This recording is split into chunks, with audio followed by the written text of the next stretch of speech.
Mesdames et messieurs, bonjour. Vous suivez l'émission Esprit politique sur la radio Passion culturelle RPC. Nous recevons une fois par mois une personnalité du monde politique pour échanger sur l'actualité et les grands faits politiques dans le monde. Ces faits peuvent être actuels ou des faits historiques qui ont marqué la politique mondiale. Pour ce jour, nous recevons M. Chouz Semsi Kazir, l'homme politique et ex-ministre haïtien. Peuple haïtien, nous bouquets souffrir, faut que ça change. Faut t'aimer sur le changement. L'habitude entend des bêtes discours, nous pas mentir encore. Chaque séquence yo vin broter la guerre nan tourne toujours encore. Malgré tout maillot fin bande de voix civiques nous c'est voter. Mais manger pas j'aime descendre dans la vie chère richesse yo ye. Bel projet santé éducation pour bâtir pour un coup. Toutes ces fausses espoirs n'a jeune coin toujours dans blackout. Ou même qui concerne est-ce que c'est là je seulement vin broter. Si pour qui ka fou joc pas des bêtes pas j'aime ka asphalter. Pour qui ça s'élève lycée qui toujours plus maltraité. Yo c'est fia qui ont conseillé esclave qui n'en batté. Pour qui? Mais pour qui éducation c'est sous compte secteur privé. Pour qui l'abri tombé mais tout pays a inondé. C'était pour voter moi j'habille comme président. Mais pour mettre nous avec tout que moi. Pour moi sincèrement constitution pas respecter. La loi pas l'appliquer. La vie chère pas les baisser. Tout le monde pas qu'à manger. Tout pas besoin permettre gouvernement la bien transparence. Depuis ces ministres qui parlent voler, au côté pas de chance. Malgré pas besoin de payer l'argent. Pour yon ça joue justice. Protéger ses vies par insécurité. Par le principal rôle la police. Tout c'est maille, tout c'est maille. Pour bluffer malheureux. Tout c'est maille, tout c'est maille. Pour bluffer malheureux. Bonjour, Monsieur Chouz Semsi Kazir. Vous avez commencé très jeune la politique ici. Si on veut jeter un coup d'œil dans le rétroviseur, quelles sont vos satisfactions et vos regrets? Bonjour, bonsoir, Animio. Une salutation spéciale pour tous nos compatriotes vivant un peu partout à travers le monde, dans les communautés haïtiennes, notamment celles vivant en France. Une salutation spéciale pour tous ceux et toutes celles qui aident à la réalisation de l'émission. Je salue Lydia particulièrement. Esprit politique, j'aime le nom de cette émission.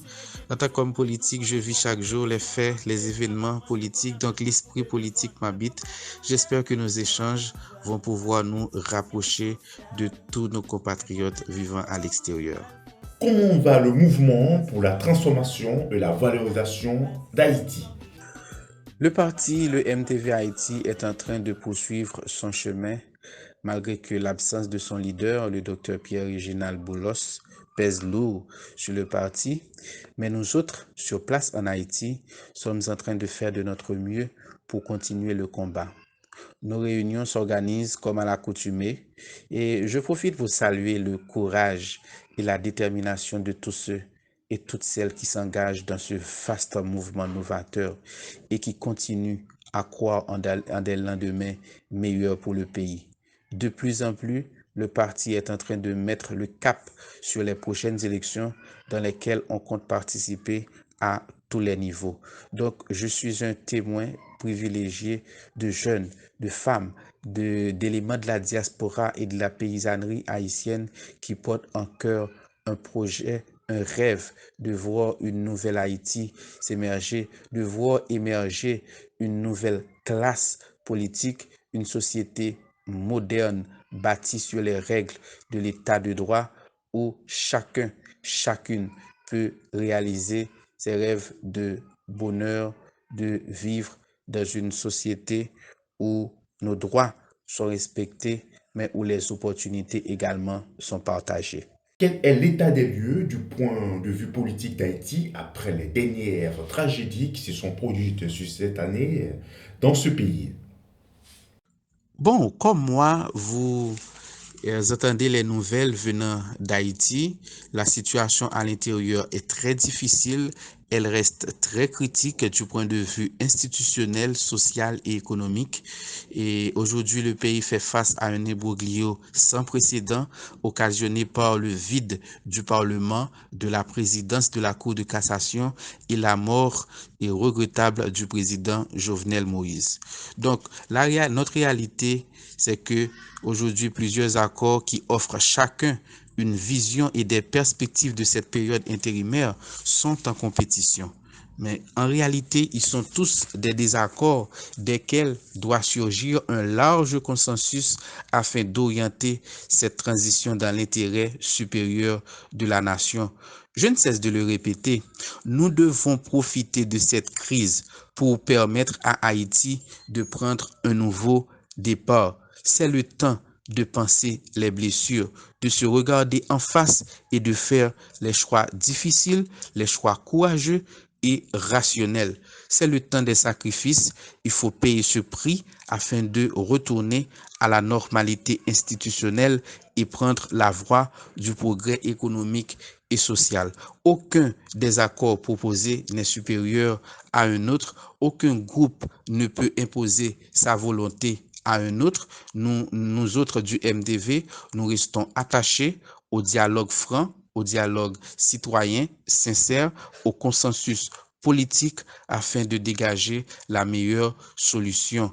Donc, je le dis souvent, il faut profiter de cette crise et je ne cesse de le répéter pour prendre un nouveau départ et permettre à cette société de penser ses blessures. Quelles sont vos ambitions pour Haïti? Bon, écoutez, je vis les problèmes au jour le jour et je me soumets à un processus constant et dynamique de réflexion sur les solutions à y apporter. Et autant dire que mes ambitions pour Haïti font corps avec un idéal de dignité, de rupture et de progrès qui va à l'encontre de ce qui nous caractérise aujourd'hui. Moi, je reste persuadé que fondamentalement, c'est la dignité de tous et de toutes qui est attaquée quand des compatriotes sont obligés de vivre dans de telles situations de précarité atroces. Quand des frères haïtiens et des sœurs haïtiennes se font humilier sous le pont de Del Rio à la frontière américaine, c'est toute notre fière histoire de peuple qui est en train d'être souillée.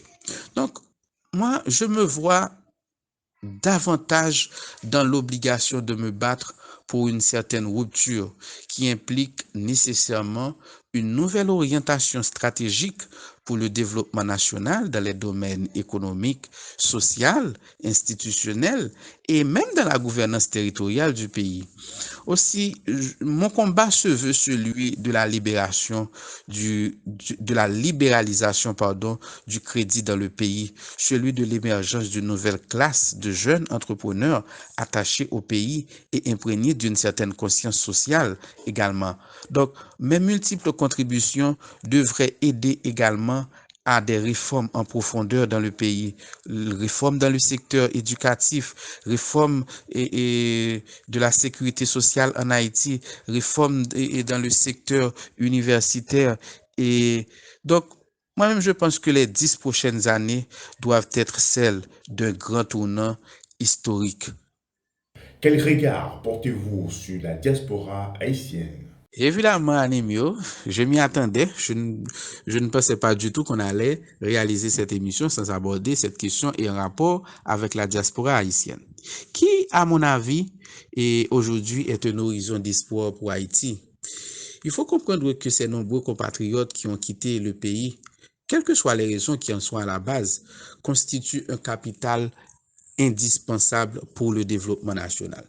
Je le dis souvent, tôt ou tard, il faudra un grand comeback et parce que tous ces compatriotes sont restés attachés à la terre natale et ils veulent provoquer du positif ici.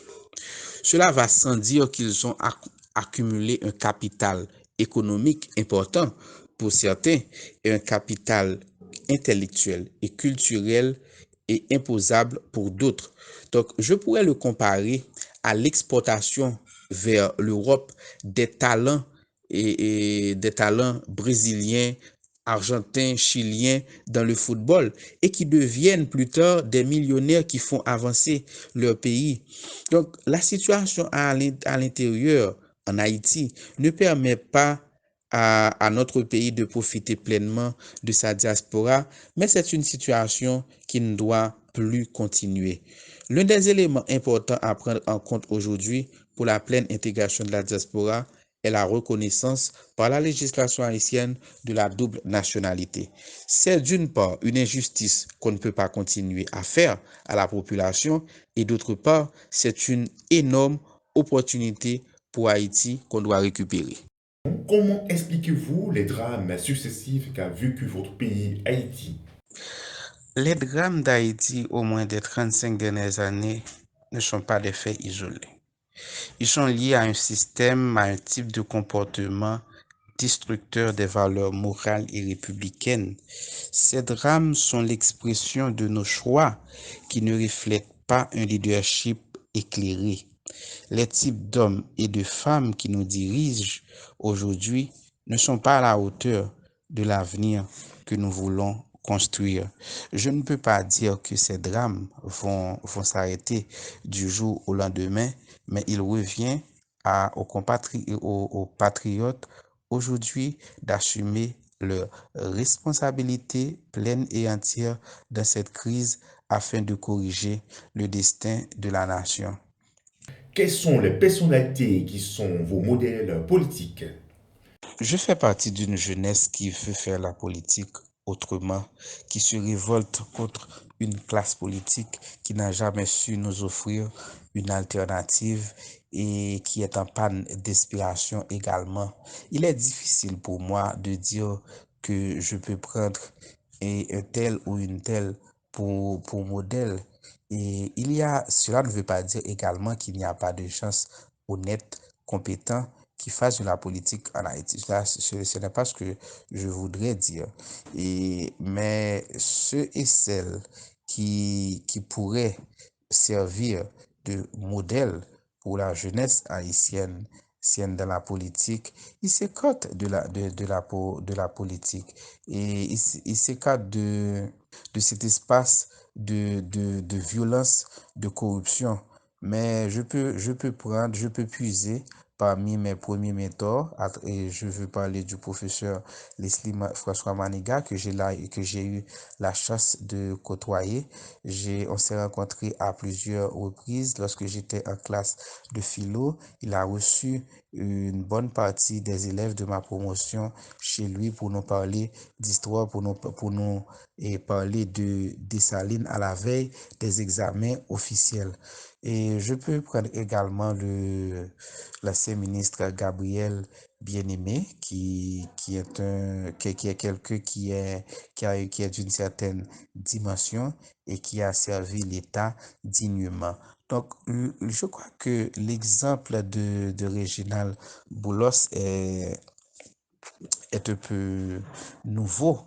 Il reste à faire encore ses preuves, mais mon contact avec lui et par le fait que nous montons ensemble un parti politique depuis un certain temps, il m'a beaucoup inspiré et comparativement à beaucoup d'autres hommes et femmes politiques en Haïti, il est un démocrate et plus tard je pourrais dire que je peux prendre ces exemples comme modèle dans la politique et je crois qu'il aura fait ses preuves et servir beaucoup ce pays. Comment voyez-vous l'avenir de la nation haïtienne? Quant à l'avenir de mon pays, je reste confiant. Et d'ailleurs, le fait que je m'engage très activement dans la politique veut dire déjà pour moi qu'il y a de l'espoir parce que toutes mes actions vont dans le sens de l'intérêt collectif. Comme j'ai eu à lire dans le roman de Jean Carrière qui a écrit la vie qu'on mène est si dure, elle offre si peu de distractions que c'est au cœur même de ces tribulations qu'elle trouve son affirmation péremptoire. Je peux dire que je trouve l'espoir à travers et beaucoup d'autres compatriotes qui s'engagent dans le MTV, qui s'engagent dans le combat patriotique, qui font partie de groupements patriotiques. Donc, moi, je vois le verre à moitié plein et je veux contribuer à ce que pendant les 10 prochaines années, le pays puisse prendre la courbe du progrès économique et social. C'est ce que je souhaite, mais je souhaite également que la jeunesse s'engage dans la politique, la jeunesse éclairée, la jeunesse honnête, la jeunesse compétente, la jeunesse qui veut rester attachée au pays, qui croit au pays, la jeunesse propre. Mais aussi, je ne cesse d'encourager les gens honnêtes de toutes les couches sociales, de tous les secteurs à s'intégrer dans la politique aujourd'hui, à s'engager dans un parti politique pour mener le vrai combat et à travers les institutions étatiques, à travers les institutions de la société civile qui sont en réalité des gardiennes aussi de la démocratie, des gardiennes du vivre ensemble et d'une histoire qu'il faut protéger. Quelles sont les difficultés que rencontrent les députés haïtiens dans l'exercice de leurs fonctions? Donc, le Parlement haïtien devient un refuge pour des drug dealers, pour des bandits, des gens qui n'ont rien à voir avec la moralité et l'éthique. L'autre obstacle est que nous n'avons pas vraiment d'hommes et de femmes issus de partis politiques qui tournent autour d'une vision, qui portent un projet de société qui arrive au Parlement. Et ceci étant dit, une fois devenus parlementaires, ils cèdent à toutes sortes de tentations, notamment celle de monnayer leur vote et d'avoir toutes sortes de pratiques de corruption. Avez-vous un message spécial pour nos auditeurs issus de l'universalité culturelle? À tous et à toutes, gardez allumée la flamme de l'espoir. Je vous souhaite beaucoup de courage, le courage de rester attaché à la vérité, le courage de rester honnête, crédible, le courage de continuer à mener votre combat dans votre pays, dans votre secteur pour l'avenir des générations à venir. J'aimerais aussi remercier tous ceux et toutes celles qui ont suivi l'émission aujourd'hui, Esprit politique, tous ceux et toutes celles qui suivront plus tard via les plateformes sociales.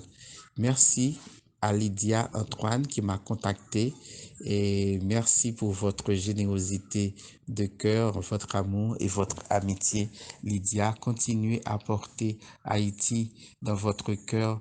Je crois que vous aimez beaucoup votre pays, vous voulez le changement, mais on doit continuer, on doit serrer les coudes, continuer à mener le combat. Je compte sur vous, vous pouvez continuer à compter sur moi. Merci aussi, Monsieur Animio, pour vos questions et je ne sais pas si vous êtes satisfait de mes réponses, mais je crois avoir parlé avec mon cœur, dire ce que je pense et dire ce à quoi ressemble mon combat en Haïti pour un meilleur avenir.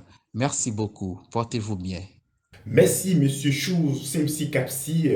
On vous donne rendez-vous pour une autre émission Esprit politique sur la radio Passion Culturelle. À très bientôt. National a fait nous fil la langue. La vie a vine petit temps pour ses coups de poing à ti machin. Dis ou pas le faire pour pays après pour pays. Pour vle mettre dans l'esprit peuple là qui a un rêve pour pays. Essayez de pitié pour lui nous prendre un droit pour te descendre. Et l'autre pays cabane manger qu'on y a te qu'on couper des vannes. Mais pour mettre nous les fins pour pouvoir, pas bien exclusion sociale. Mais pour nous n'est pas bouche pas le foncel, contre discrimination raciale. Haïtien participant nous dormir rêver. S'il va bâtir la ville, pas besoin de changer. Projet social, travail pour m'aider. C'est ça qu'on fait actualité. Paysans pas besoin de vivre la ville, abandonner richesse, la terre pour dire. En plein instrument agricole, pas si mêlant tout, quelque monde qu'on en pleine. Si nous voulons suspendre, que t'es une bossale. De l'autre pays, suspendre, garder mal.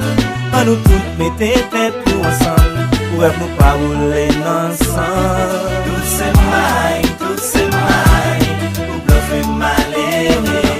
Tout c'est maille, pour bluffer maléré. Tout c'est maille, pour bluffer maléré. Tout c'est maille, pour bluffer maléré. C'est premier pays mauvais dirigeant pas respecter peuple. Soi-disant s'active le président pas jamais respecter tête. Après chaque élection gen ça fin voter quand vi couper d'ouest. Gêné triple à porter faut font gens pour démêler guette. Tout le pays en fin passer dans faire propagande. Pour faire carte d'identité faut prendre gros gagan. A faire pouvoir ça son cop cash. Et ça fait nèg à costume pas veut occuper l'autre tâche.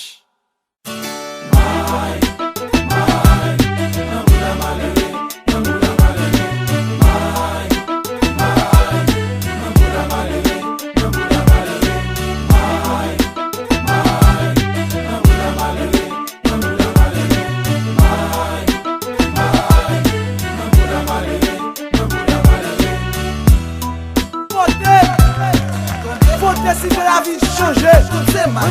Votez. C'est pas mal. Tout c'est mal.